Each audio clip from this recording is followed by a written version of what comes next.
Hello, this is Professor James Strickler, and this is a course in American government. This lesson is from Unit 8 about civil liberties. It's Lesson 4, which is our second lesson about the content of the Bill of Rights.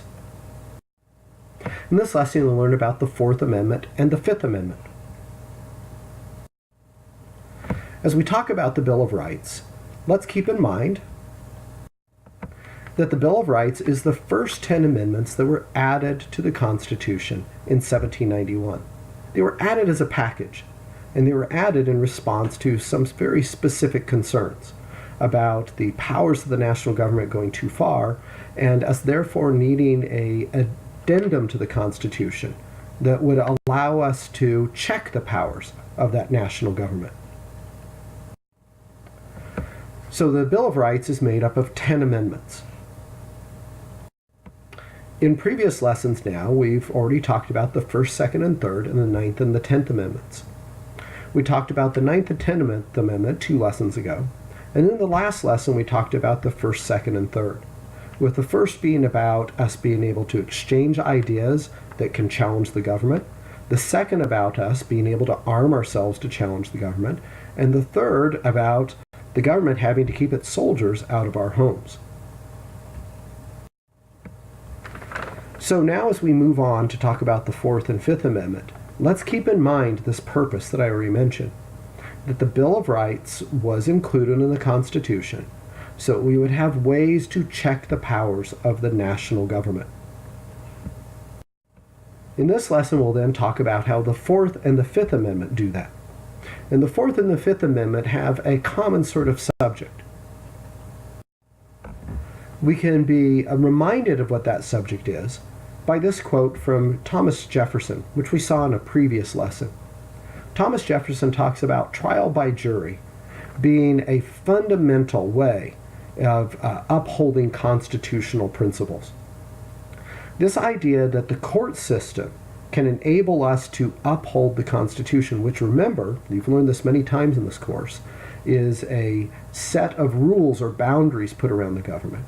The court systems being a way to uphold those boundaries is why we have the Fourth and the Fifth Amendment. They give us some details of how that court system should work to enable us to use it as a way to stand up to the government. So the Fourth and Fifth Amendments to the Bill of Rights are about fair legal processes that will allow us to properly use the courts to defend our freedom against a government that may have gone astray. So let's begin our discussion by looking at the Fourth Amendment. And we're going to look at 2 specific things that are found in it. The first of those is its prohibition against unreasonable searches. Here's the text of the Fourth Amendment. Notice in the highlighted part it says that the right of people to be secure in their persons, their houses, their papers, and their effects, basically themselves and the things that they own, against unreasonable searches and seizures is not going to be violated. All right. So what we're talking about here is that the government isn't going to be able to search you unless that search is reasonable. They're not going to be able to search your stuff unless that search is reasonable. Well, what makes a reasonable search? Well, think about what that word reason means. When we say reason, we're talking about somebody thinking logically, thinking rationally, not emotionally, not crazily. Okay, if they're thinking with reason, they're thinking something out logically. They're using rational thought. So a reasonable search is going to be based upon some sort of evidence, some sort of expectation that you're actually going to find something there. It's not going to be arbitrary. It's not going to be random in the worst sense of that word, where you just don't even care who you're searching or why. You're just using your power to search.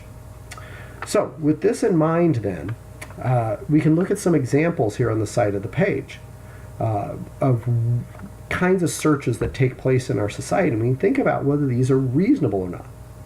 The image at the top of the page shows somebody being searched while in line at an airport by the Transportation Safety Authority. We see below that a police officer using a dog to sniff for drugs at a car that's been pulled over to the side of the road. And then at the bottom of the page, we see a group of people who are standing up against a wall being searched by police officers. Now, which of these is a reasonable search? The Supreme Court has actually upheld all three of these as a reasonable search. Even the one at the top where people are pulled out at random at airports to be searched, because the courts have said, well, there's an important reason to search them to prevent people from basically blowing up airplanes, turning them into weapons, but we don't want people to be profiled. Now, interestingly, when they profile people, when they look at their physical characteristics, maybe what country they're from, things like that, they're going to have a lot more likelihood of actually finding the people that could be dangerous. But the courts don't like that. And so they prefer actually random searches and call them more reasonable. They allow you when you get pulled over in a car for if the cops have any sort of suspicion. Matter of fact, even if they don't have suspicion, if they happen to have a dog with them, they can have the dog walk around your car and sniff when they just pulled you over for a failed taillight. They've also said that cops, when they stop somebody on the street, to protect their own safety, can quickly frisk the person down just to check for weapons before they talk to them about whatever it is they may be talking to them. So now in each of these situations, you may look at it and in your own mind, you may say, that's an unreasonable search. I think that doesn't make sense. But the courts have said it did, which brings up one of the problems with this amendment, is that the language used is vague enough that what one person thinks is reasonable, somebody else might not. And the courts have taken advantage of this to craft their own rather complicated rules about what is a reasonable search and what isn't. Now let's move on to the second thing contained in the Fourth Amendment, probable cause. The Fourth Amendment says that before the cops can go and search you, they should go get a warrant. And it says that warrants shall issue upon probable cause. In other words, for the judge to hand a police officer and say, hey, here's a warrant, go search that person's house, the judge needs to believe that probable cause exists. Well, what does that mean? Probable cause exists when the judge believes that whatever the cops are claiming they're going to go find in somebody's house or car, whatever it is, will probably actually be found there. Now, how does the judge reach that conclusion? Because in applying for the search warrant, the cops explain their reasons, such as they say, we want to go search this guy's dorm room for drugs because his girlfriend came and told us that he keeps them under his bed. So it's the testimony of the girlfriend that then leads the judge to say, well, okay, they're probably going to find drugs in his dorm room. Here's your warrant to go search. That's how that works. Now, just we've got to keep in mind what this is saying doesn't happen then. The cops can't just go in and get a warrant and say, hey, we want to go take a look at this guy's apartment because we think maybe there might be drugs there. No, they have to be able to present some reason for the judge to believe that the thing will probably be there. Now let's move on to the Fifth Amendment. And there's four things in the Fifth Amendment we want to talk about. The first of those is a concept called double jeopardy. Here's the text of the Fifth Amendment that talks about double jeopardy. It says that a person will not be subject for the same offense to twice be put in jeopardy of life and limb. Basically, it's talking about somebody being tried twice for the same crime. So that's the thing that's not being allowed by double jeopardy. The same government can't come after you a second time for some sort of crime they're accusing you of. Now, why would this be put in the Constitution? Because the British government actually did this in the lead up to the American Revolution. They would haul people in that they were troubled with for some reason. They would put them on trial. The jury might find them innocent. They would then walk out and they would immediately arrest them again, haul them back in, get another jury, have another trial. They'd be found innocent. They'd walk out, they'd arrest them, haul them back in, have another trial. They would sometimes do this 5 or 6 times until they found a jury that would convict the person. We decided that that's a tyrannical practice. It's the government dead set on throwing someone in prison while observing the niceties of supposedly following correct procedures, but in reality not. They're just determined to put this person in prison no matter what. We're not going to allow that. Now, by not allowing that, though, we're going to allow some guilty people to go free. For whatever reason, we're going to fail to convict them the first time. We're going to be sure that they're guilty, but the government's not going to get a second chance at them. An example would be O.J. Simpson, who we talked about in a previous lesson. A famous person who ended up being accused of murder and was found not guilty at his original murder trial. Now, since then, as a matter of fact, even before the trial, most Americans believed he was guilty.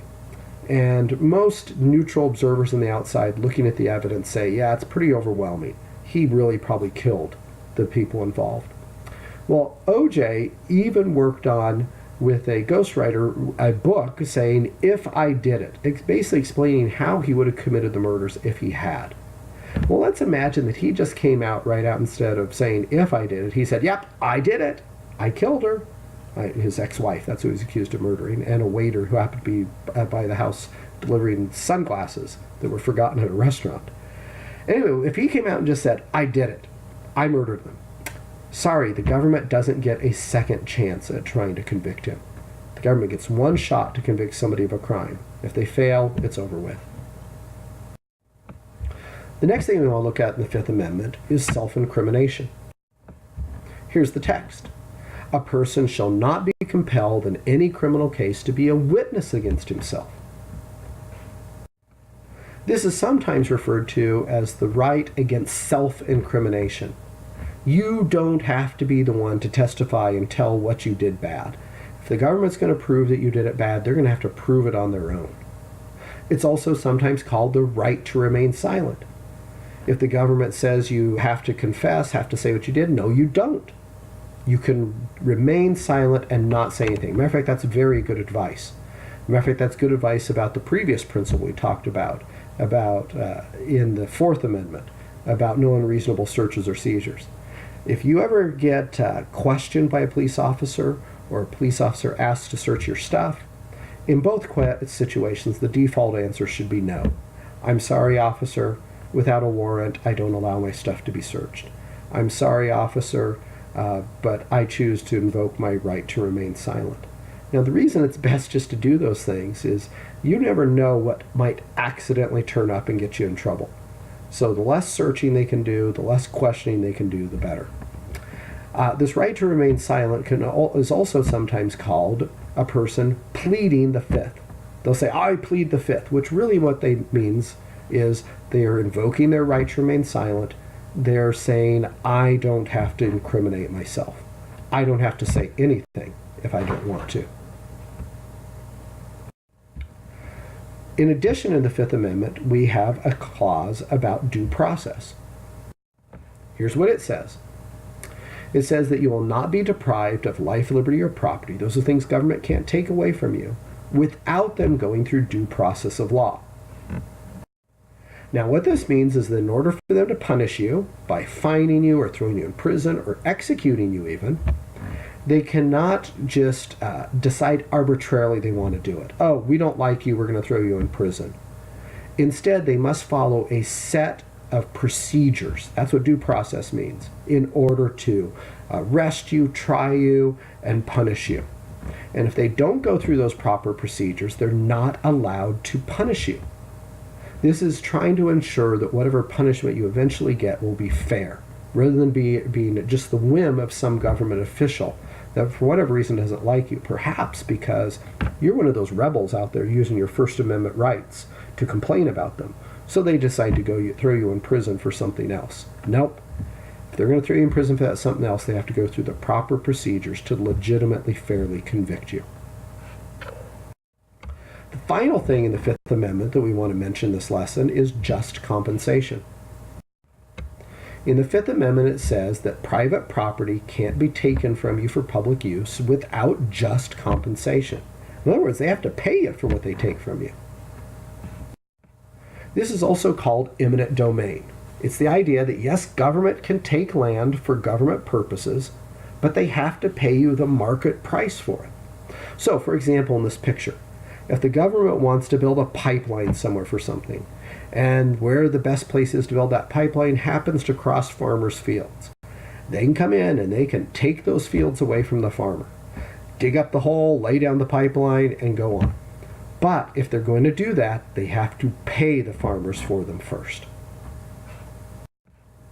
Okay, that completes this lesson. Now let's review what we learned in it. What kind of searches are constitutional? Are they secret searches, reasonable searches, arbitrary searches, or unknown searches? Reasonable searches are considered to be constitutional. What is required for a court to issue a search warrant? Is it that the officer has a hunch based on experience? Is it proof beyond a reasonable doubt? Is it absolute proof, or is it probable cause?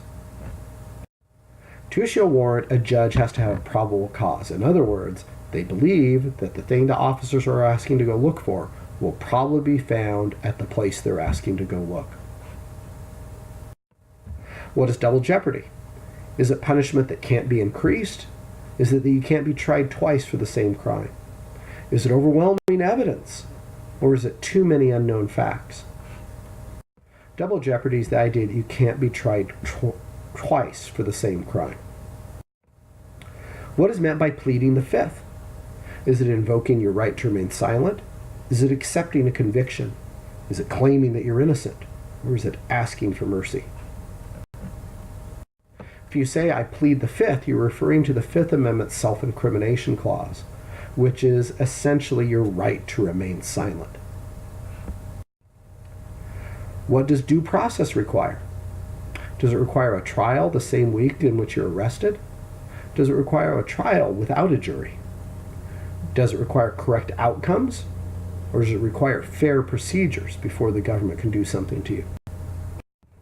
Due process requires fair procedures. And what is eminent domain? Is it an immediate victory? Is it the possession of colonies? Or is it compensation for land taken by the government? Or is it the sovereign control by the government of something? Eminent domain is compensation for land that has been taken by the government. That completes this lesson. The next lesson will also be from Unit 8. It'll be Lesson 5, and it'll be our third lesson about the content of the Bill of Rights.